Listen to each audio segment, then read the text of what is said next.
Ինչու Ռափայել Պատկանյանը հռչակեց, որ շնորհված ստահոդ ազատությունը խաբուսիկ է, եւ ինչպես Եվրոպայից հիասթափությունը ստիպեց հայերին ստեղծել բացառապես սեփական ուժերին ապավինելու ինքնազատագրման մանիֆեստը։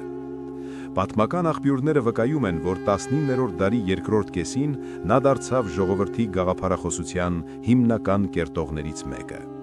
1878 թվականի Բերլինի վեհաժողովից հետո պարզ դարձավ. եվրոպական անշահախնդիր բարերարությունը սնանկ է։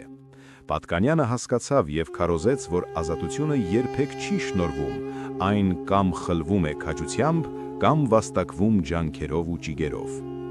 Որպես առաջին օրինակ, իր դասական «Արաքսի արտասուքը» պոեմում նա հայրենիքն ու նրա սրբազան վայրերը դարձրեց խոհերի կենդանի հայերի։ Մայր Արաքսը, որպես հայրենիքի խորհրդանիշ, պատասխանելով բանաստեղծին, բացատրում է, թե ինչու է սգավոր այրու պես տխուր։ Նրա ափին այժմ ապրողներն ու տիրողները օտար են ու ատելի, ուստի նա հրաժարվում է պճնվել ու զարդարվել օտարների ճպրոտ աչքերը հրապուրելու համար։ Երկրորդ օրինակում Պատկանյանը չի սահմանափակվում միայն ողբով, նա սերմանում է զենքով ինքնազատագրվելու սկզբունքը։ Ըստ նրա, հայը նա է, ով անսահմանորեն նվիրված է հայրենիքին ու հարգում է իր ազգությունը։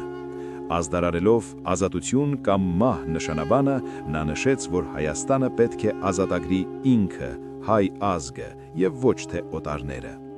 Իր Վարդանի երգը և իտալացի աղջկա երգը ստեղծագործություններով նա արթնացնում է հայ զինվորի խրոխտ մարտակոչը.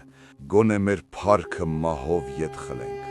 Ամենախորքային ճշմարտությունն այն է, որ ամենամեծ երանությունը սեփական ազգի ազատության համար զոհվելն է։ Անպայման տարածեք այս տեսանյութը և պահպանեք այն, մեր պատմական ճշմարտությունը չմոռանալու համար։